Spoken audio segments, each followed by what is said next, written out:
post shifters. Welcome back to another episode of the Post Shift Podcast. Of course, I'm your host, Shawn Soole.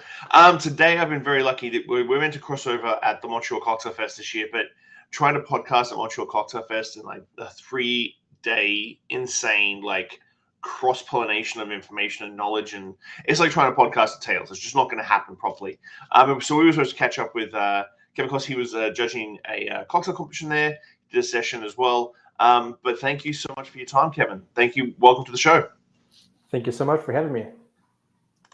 So really today I want to sort of dive into like where you got your start in the social media realm, because I know social media is such a massive platform these days that it's not always the easiest thing to leverage and to build on. So let's get your origin story. How'd you get into the hospitality business to start with? So yeah, I started in hospitality when I was 16. So it was 19 years ago, actually. I started in one pizza place as a waiter, helping with the dishes, helping serving food and so on. And then gradually moving to the ladder and to the steps a bit higher, working in a coffee shop, working in cocktail bars, actually. And then pandemic happened. We were all at home. And that's how we actually started with our YouTube channel together with two friends. And we are doing it ever since. So what made you push the button? I know the pandemic made us sort of all do things that we didn't expect to be doing in a way of pivoting and changing up. But what sort of pushed you to start hit the record button and start sharing cocktails online? And then was there a moment where you were like, okay, I'm going to commit to this? Yeah, just to let you know, I didn't know anything about cameras, about editing, and then anything regarding that. So I'm blessed that I have friends that knows everything about that. So actually, one of my friends who just started being a brand ambassador for one of the tequilas, he sent me over a box of tequila, and then I was in contact with my friends that we actually play American football together with Roby and Sasha. These are the guys that are expert in cameras and editings. I was in contact with them, asking what should we do together with this box of tequila. Both of them, they were actually enthusiasts about cocktails as well. So that's how we were we were still in touch even after playing football. And they said, let's do an episode together. Let's start doing something. They both came to my apartment. It was a 2-bedroom apartment, really small place. We set a studio there for a day, and we did 2 episodes actually with this box of tequila. The first one was actually unboxing style of episode, which we haven't done from there. So it was actually just one unboxing episode from there, and then we did one cocktail, which was a tequila martini, espresso martini. So we liked it. Then we said, why not doing it a bit more? And then we did it every week. We prepared a set for every week. Then we moved everything back into the basement because I was still living in that apartment. It was crazy because it was kind of a big enough space to make a set, but we had to move the sofa away to the kitchen part. Everybody in the room has to be quiet, just to be able to record all these sessions. So it was an interesting period of time. It was fun, but after 1 year of doing that in that set, actually, we moved it to a new location where we are still working on, and where we still film all of our cocktail time episodes. Nice. In the early days, did you have to figure out how what your voice was going to be and like just visuals and everything? As you said, like setting up in the living room is not always the most ideal. Oh, this is a sexy back bar sort of diet set. Yeah. Did you have to figure out your visual style, and then your own personal voice for each video? So yeah, actually, I'm a big lover of watches. So that's why cocktail time. And we had a big clock on the wall on that apartment, and we said we have to put it on a set. It can be part of the story, right? So even after we moved it, after we moved the studio to a new location, we actually put similar clock on the wall behind us in a new location as well, because that's something that goes with our story, our cocktail time vision, right? So yeah, we started just with with stuff that we had, and then we build it and build it on top of that actually. Mm. So once things started to grow, what shifted for you creatively wise? Like, did you set out like, or was this more of a pandemic thing, where it's just like I'm just going to spend some time doing something, like instead of just sitting around moving?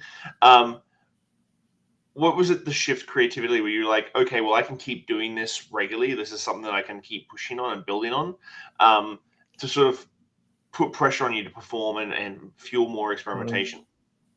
Well, even before the pandemic, I was a head bartender in a bar, so I was educating my staff. Um, I'm really a guy that loves to share knowledge, loves to educate others, and of course, channel helped me educating others as well, but having a bigger audience. I just shifted from educating it live into educating it on the channel actually, and I'm still doing what I love to do, which is sharing knowledge. I'm not a bartender by profession, but I'm a bartender by heart. So that's why I love keep on doing this job. And when I have a big audience, it's even better, because then we can share our knowledge from each from other, which is even better.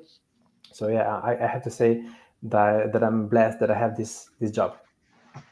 Did you was there a period of time there where you're sort of just plugging along? Because I feel like a lot of people get through that, where they're plugging along and they're putting out content every day, every week, every couple of days, that sort of thing, Yeah, and we they're not getting anything back, and they're not sort of getting anything in return in the way of viewership and stuff.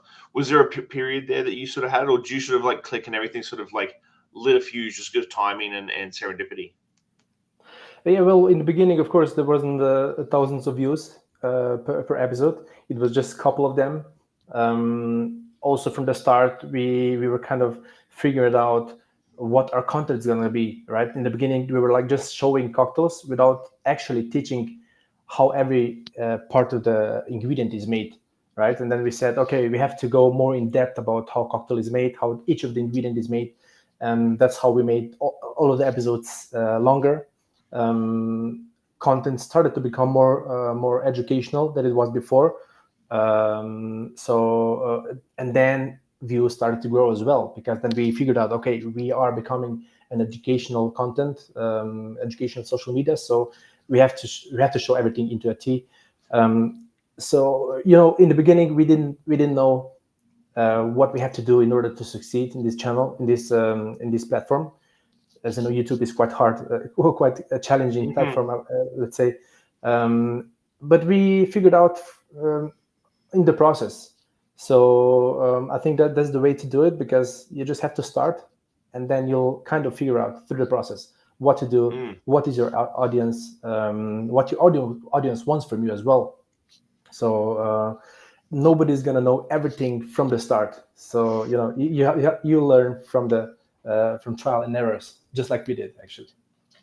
When did you sort of decide, like, this has got enough momentum now that I can make the leap from working in a bar at night, doing content creation and marketing and strategy and everything during the day? When was that point where you were like, okay, well, I can make this move now? Yes, actually, it was a Super Juice episode. It was an episode that it's still the most famous one on our channel. Then we realized, okay, that we are gaining quite a lot of views. We were monetizing. We were monetized with the YouTube even before, but money wasn't that high, so we all three of us could live out of it.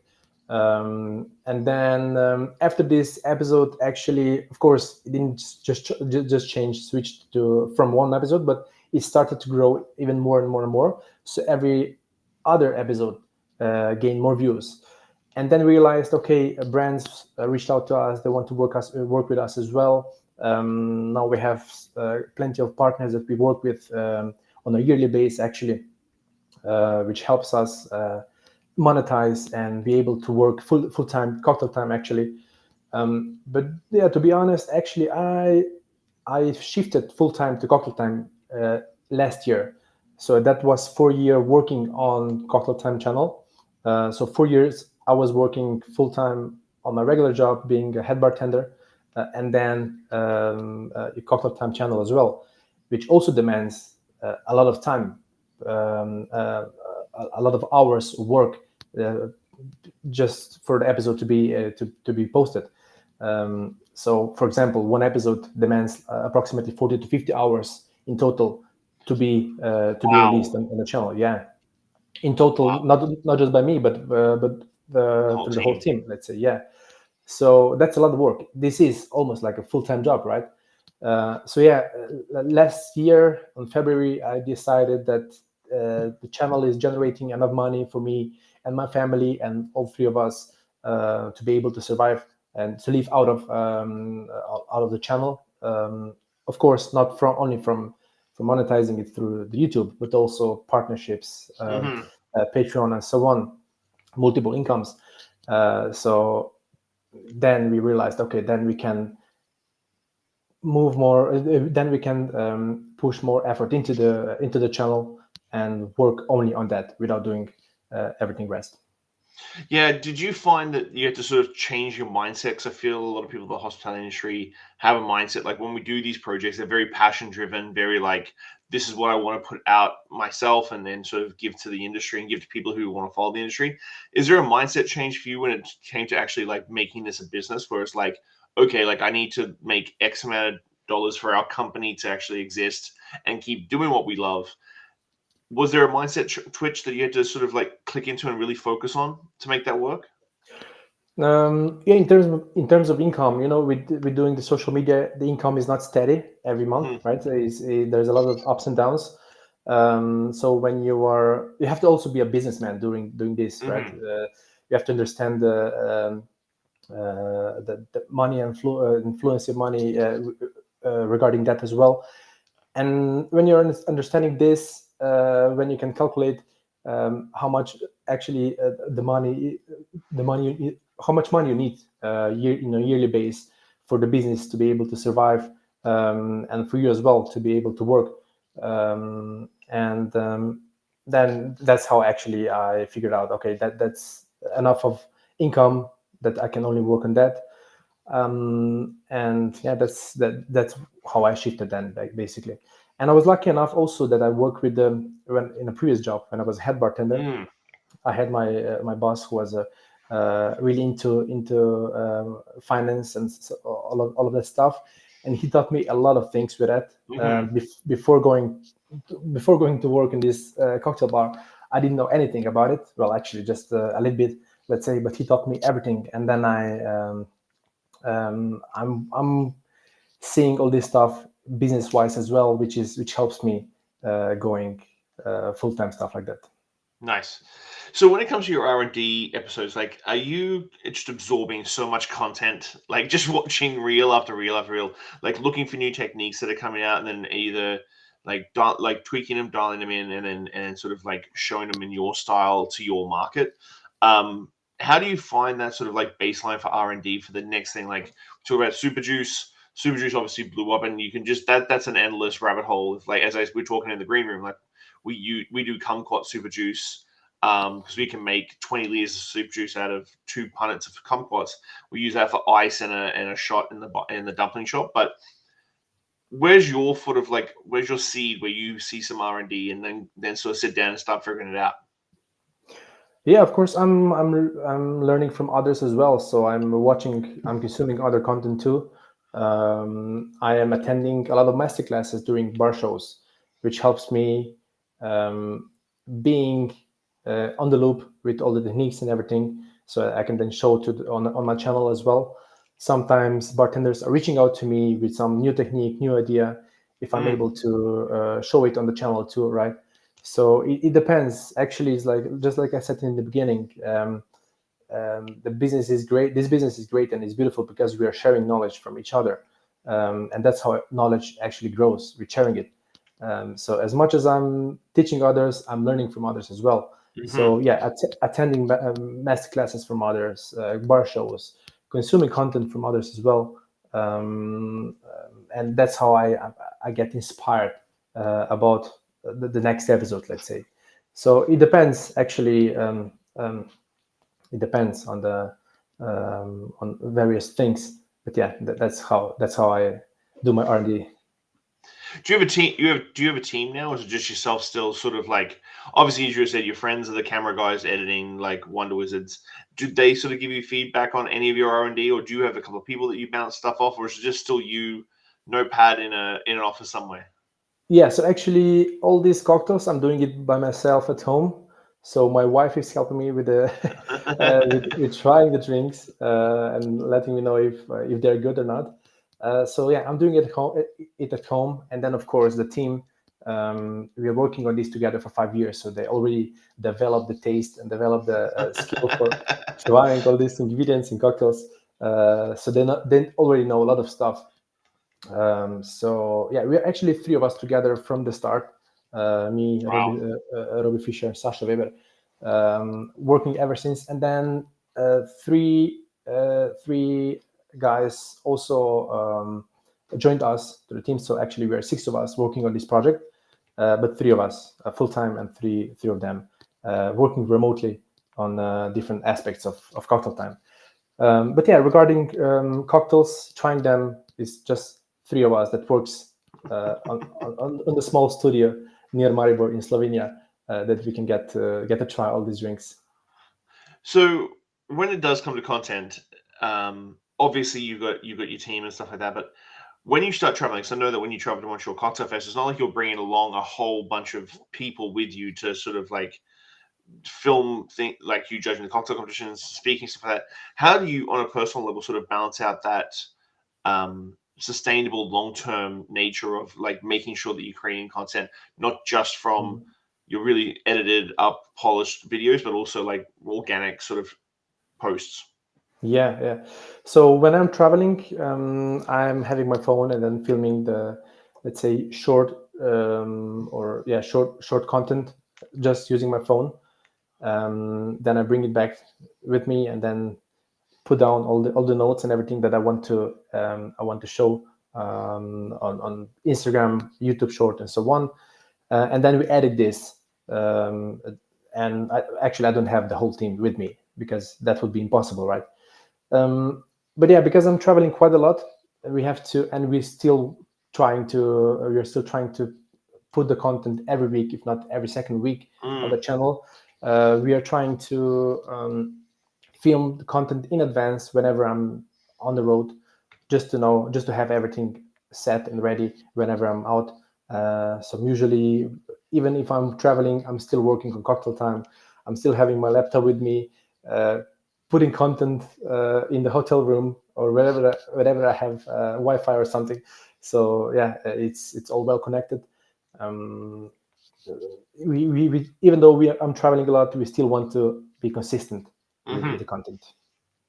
Do you find is that how do you balance that healthy work-life balance out when you are traveling, balancing out content as well? And I always say to everybody, and it applies to anything in the hospitality industry, is that consistency builds culture, not creativity. And if you Mhm. you can be as creative as you want, but if you're putting out videos once every one after 3 days, one after 10 days, one after 4 days, and always sporadically, you're never going to build that culture. How do you, on a personal level, like balance that out, like that content creation, content posting while you're traveling and while you're working? Yeah, in regard of being sustainable to myself, I am. If I understood the question correctly Yeah. about how I sustain myself, is that I'm going to the gym even when I'm traveling. I'm trying to be fit all the time. With our business, there's a lot of alcohol involved, a lot of late shifts, right?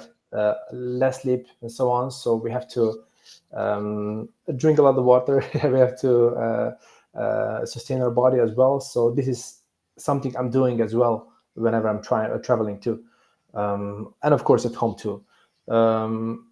And Please remind me, what was the second question?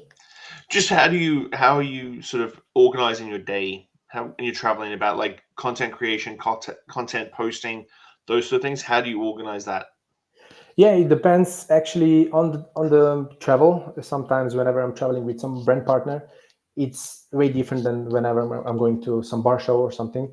So this depends on that. So I'm trying to go with the flow, and I'm just trying to find the slots where I can put my work in, and whenever I can um, um, give something for my body as well. So in regards going to the gym and so on. So I'm just going with the flow. How do you, speaking about brands and bar show stuff, how do you align your brand with brands? When brands hit you up, how do you pick your brand sponsorship? Because I think that's a big thing that a lot of young bartenders, when they start getting momentum on their channels and stuff, they start getting hit up by brands. A little bit more difficult in Canada. They start getting hit up by brands, and then they sort of jump at anything that gets thrown their way instead of taking a breath and making sure it aligns with their brand. How do you sort of pick and choose the brands you work with to align with your brand more so? So yeah, well, I have yearly partnerships where with some brands where I give them live masterclasses, online content, and so on. And then I have these smaller, let's say, collaborations, just for 1 or 2 posts or something. So especially for long-term brands, you have to know, you have to feel the brand, you have to feel the bottle that you're working with actually. Otherwise you cannot stand by the bottle if you're not actually loving it, right? So all the time I'm working with the brands that I really like, that I'm consuming as well by myself, so I'm not being fake behind the camera. I know all these most of the brands. I know them from bar shows as well. So that's why I'm attending bar shows, to just to know more brands, just to get in touch with them, to be able to work with them as well. So I think this personal touch, personal involvement is important. Not only sending emails back and forth in regard to work together. Of course, now and then brands are reaching out to me in possibility of working together, but these yearly partnerships that are developed throughout not only year but couple of years, it's built on top of knowing each other a bit more, right? Knowing each other from the live events like this. Nice. When you're already, it just popped in my head. Is there a new technique or something you've seen come through, like one of the bartenders have emailed to you, and you're like, okay, I can tweak this, I can dial this in, I can put this on the show. Is there one that you've struggled with and not been able to fix? Like one that is used. It took me a really long time, even with your recipe with the methyl cellulose foamer. That took me a really long time to dial in, just with temperatures and humidity and everything like that. It gets finicky sometimes. Has there been a technique that is still sort of your white whale, trying to figure out exactly how to make it perfect every single time? Yeah, to be honest, so far not, because of course I'm still doing quite, let's say, easy techniques. It's not something that demands, let's say, a roto wrap or something. So far I was able to make them quite fast, let's say. If not on the first try, then on the second or third. But yeah, the techniques that I really like recently are freezing techniques from Ian McPherson. Actually, I love working with them, and quite a lot of episodes are influenced by these techniques. Of course, I collaborated with Ian 2 years ago, actually, a year and a half ago, when we showed this freezing techniques on my channel as well. And I'm still keep on doing it. Recently, I freeze cryo concentrated Guinness beer, actually, to make a coffee liqueur out of it. Oh wow! Yeah, it was an interesting episode, interesting recipe. So check it out. And at the end of the day, it sounds hard to make, but it's quite easy. It's really easy when you know how to do it, and what is all the techniques behind it.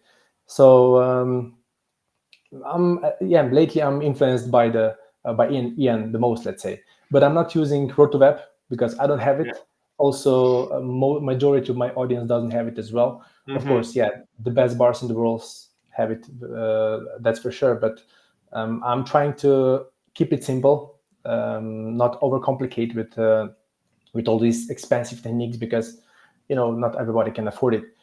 So I'm trying to use simpler stuff, more affordable, like blender, sous vide, freezer, most of the stuff that people already have it at home or in a bar, and not overcomplicated. So far I haven't used RotoWeb. But yeah, we'll see what the future brings.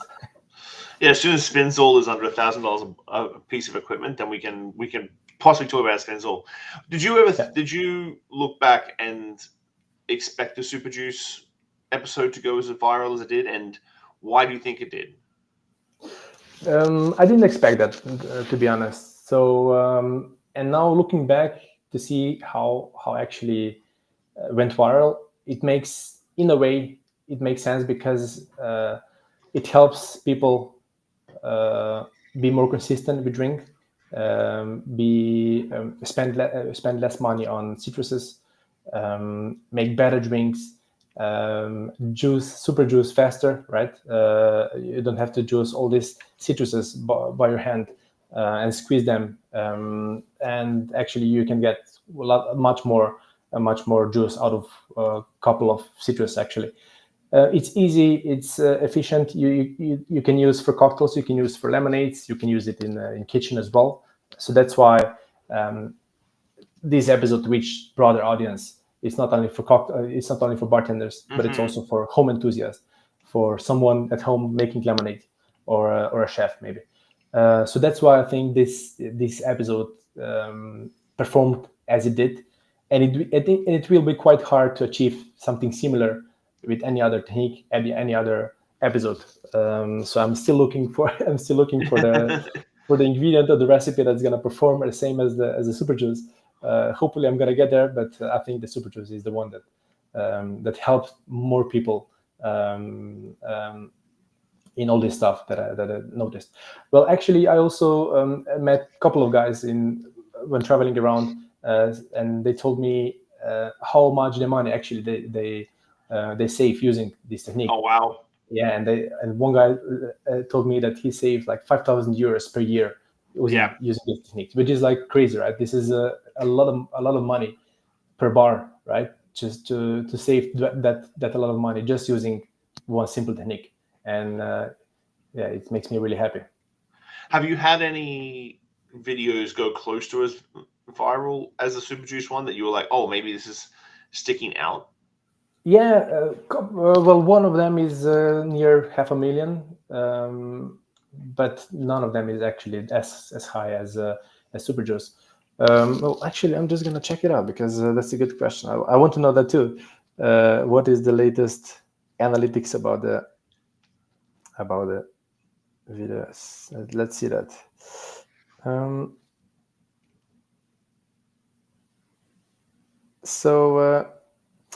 Yeah, actually, the second one is super syrup, or egg white substitute. Yep. With methyl cellulose. Then the third one is actually limoncello, homemade one. Oh. Quite interesting one. I was tagged with a lot of different recipes about limoncello on all social media, so people are actually consuming this content and then making it at home or in a bar. So that's also good to hear. And I did not only with the limoncello, but also with orange, lime, and kumquat at the end too. So since you already have kumquat, why not make it kumquatcello, right? So yeah, that one performed as well. But seeing everything regarding citrus performs well, so I have to stick with that.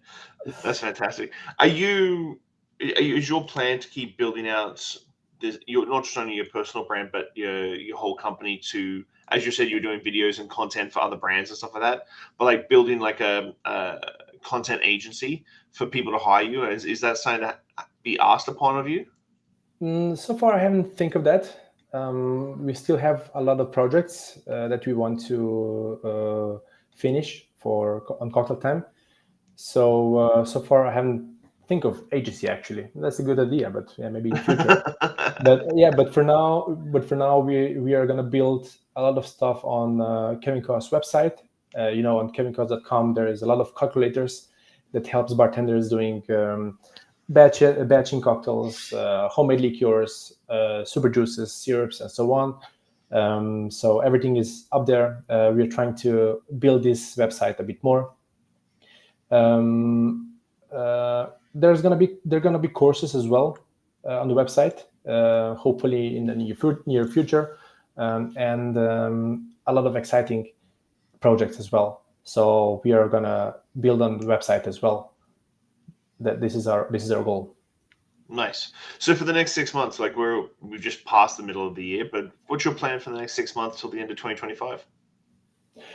So actually, for the end of 2025, we already know that we're gonna do the partnership up until with the brands that we are still working on this for this year.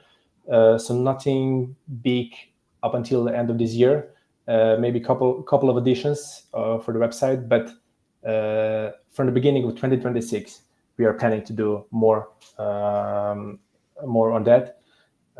Most of it, yeah, the courses, building new educational sites, ebooks, actually all the tools that bartenders, and not only bartenders but also home enthusiasts needs to learn to have all the tools to make better drinks. And actually that's it. Wonderful. So for going back to your content machine, I've always found like it's kind of like throwing mud against a wall. Sometimes stuff sticks, sometimes it doesn't. This year's been very interesting for me that YouTube and Spotify actually changed over spots where YouTube people listen to my podcast on YouTube more than they watch the video content of like the long form content. And then Spotify, 65% of the people who listen to my Spotify channel actually watch the video because I upload the video to Spotify. And so it's kind of like this crazy sort of switch up. Do you sort of sit down when you create a piece of content with your team and go, okay, I think this is going to stick XYZ, and then when it doesn't and it sticks somewhere else, are you surprised still when you put out content? Yeah. And you're like, why did people absorb it that way this time? Yeah, well, I think everything shifted a little bit more when we got this short form content. So all these platforms were like trying to figure out what they're gonna serve to the audience. So of course YouTube wanted to keep up with the short as well, with short form, with adding shorts, right? Reels, Instagram changes into being short form content, social media as well. So that period of time, I think all the social media shifted quite a lot, and we also noticed that shorts are performing, or in general, short form content is performing better than the long form, because I guess like people don't have much more time to consume the long form content.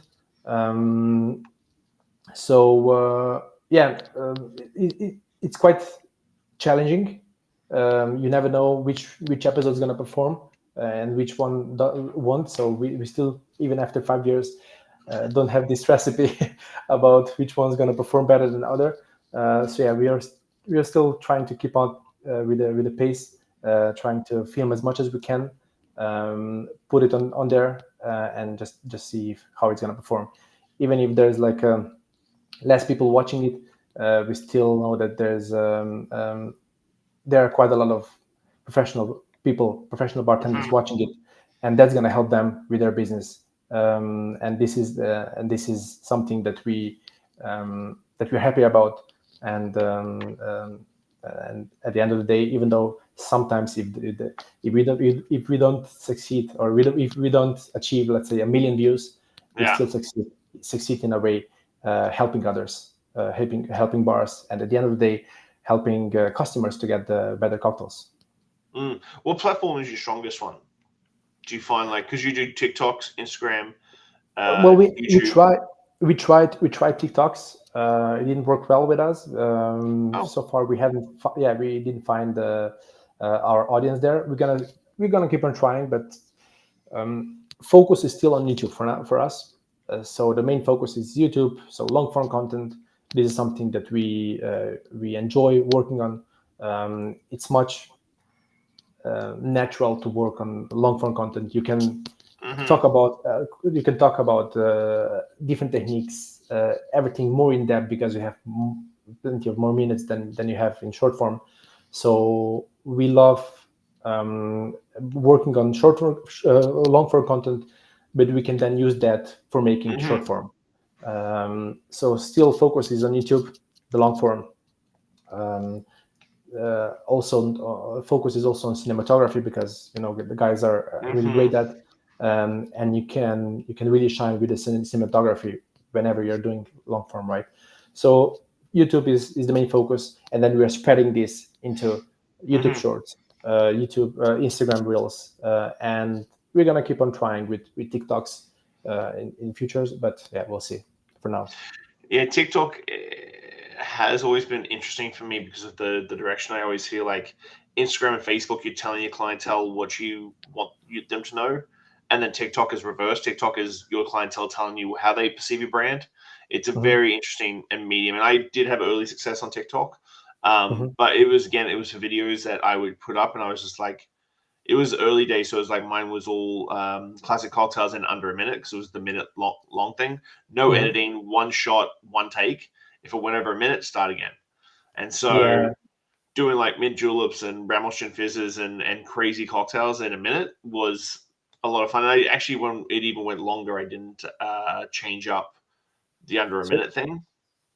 So you had to be fast with doing all these drinks in 1 minute, right? In one take. Yep. So one take, actually, 1 minute, no edits. Most of them were like 3 ingredient cocktails, or no Mai Tais, no Singapore slings. Did a Mai Tai, did a Singapore sling. Oh, So great. yeah, so like my biggest video hit was the lemon drop. Lemon drop got 2 million views. Amazing, But yeah, it is an interesting platform in the direction. It's not just the same as sliding into Instagram and LinkedIn. It is interesting platform. Maybe we didn't succeed because we didn't put much effort into it. We were just reusing, let's say, long form content into making it short form for TikTok.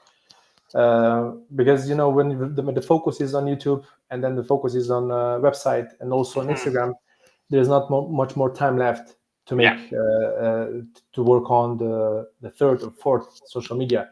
So and we all have families at home, we all especially me, I'm traveling too much to be able to focus on one more social media. So far we were just reusing long form content. It didn't work out. We tried it twice. If we're gonna do it one more time, we're gonna focus it on now we're gonna make content just for TikTok, and we're gonna make it in a way that TikTok wants it. Then maybe we will succeed, but for now we don't have much more time to do that. So for now, we are keeping it on the side. That's fair. Before we get into the last section of the podcast, I just want you to reiterate to everybody that it was 4 years of like content creation and hard work before anything stuck and like really became viral, as per se. And it's something that I think a lot of young bartenders who see outside looking in social media and that automatic gratification that you sort of get, that it is a long slog. It's not something like you were an overnight success. Exactly. Yeah. So it's not only with social media; it's with life as well, right? So you're not gonna succeed in one day or in one night. So you have to be consistent. You have to work on the work that you do, and sooner or later you're gonna, let's say, shine in a way. Just don't push it, otherwise it's not gonna be real. So yeah, with us, it was like we were still happy because after 4 years being able to go full time, that's still a big success for us. Of course, some people can turn into being full time in less than that, especially with other type of content, let's say. But even though being able to do that in 4 years, we were blessed with that. So whoever's gonna start with doing social media, don't think of being a content creator full time in a couple of days, or a couple of weeks, or a couple of months even. So you have to be consistent, work on that, and after years, you're gonna notice the growth of the social media, and then you'll be able to maybe work on that with a bit more energy, and then being able to work on with full time. Awesome. So we're at the stage of the podcast where I give you 5 deep podcast questions. I always love these ones because it really always throws the guest off a little bit. But first question is, what is one lesson or experience that has shaped your perspective the most, and how do you carry that forward in your life? Sorry, can you repeat it? What is one lesson or experience that has shaped your perspective the most, and how do you carry that forward in your life? What is my sorry, I didn't get it. What is the one lesson or experience that has Oh, shaped one your lesson. perspective? One lesson. Okay. Yeah, sorry. One lesson or experience. Yeah. Well, actually, that would be it. Don't push it. Be kind to each other. Be humble, and then share the knowledge with everybody. And that's it. Don't try to force it. And the succeed is gonna come within. If you could leave one lasting message or piece of wisdom for the world, what would it be and why?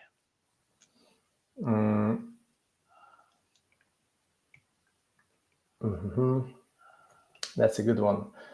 I have to really think about it. What would be my last message?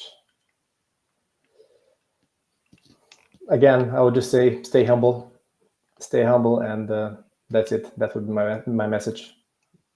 Looking back on your journey, what is something you wish you understood earlier in life? Regarding the social media or in hospitality? In your whole life.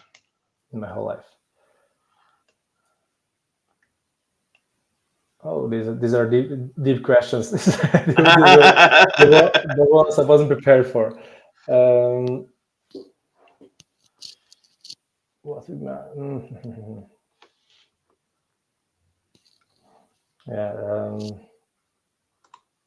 I'm not sure about this one, so I would need to really think about it a bit more.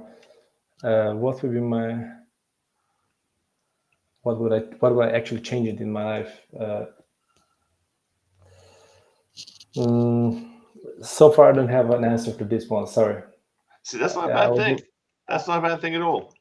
Yeah. I would need to, because I don't want to give out something just to say something. I would need more time to think about this one. Sorry. How do you define success, and has your definition of it changed over time? Definition of success would be if you're working that you love to do, if your job is actually your passion, and being surrounded with the people that you love being surrounded with. That's the definition of success for me. What do you hope your legacy will be, and what steps are you taking to build it? Legacy, first of all, I would love to be remembered as being a good dad, a good parent, and then the second of all, to be someone who helped actually to help bartenders and the people in this business achieve their succession, their job, and their goals as well. Nice. And the very last question for the podcast, not as deep as the ones we just answered. Favorite classic cocktail and why? It would be. This is a quite difficult question, because either it's a Negroni or an old fashioned, but it depends on what time that I want to drink a cocktail at. So if it's like in an evening, that's for sure. Then for sure it's an old fashioned. But before that, it would be a Negroni. So both of them easygoing, delicious if made properly. I think that they're still number one for the most people for a reason. 100%. Kevin, thank you so much for your time. I really appreciate it. Thank you for just pulling back the veil of your business and how you sort of get around your business, content creation, social media, and all that sort of stuff. It was a real pleasure. Thank you so much for your time. With pleasure, Shawn. Thank you so much for having me. was Thank you. a good time talking with you, and hopefully to see you soon again, right? Yeah, I'm sure we'll cross paths somewhere. For sure. Thank you, Kevin. Thank Cheers. you so much. Enjoy.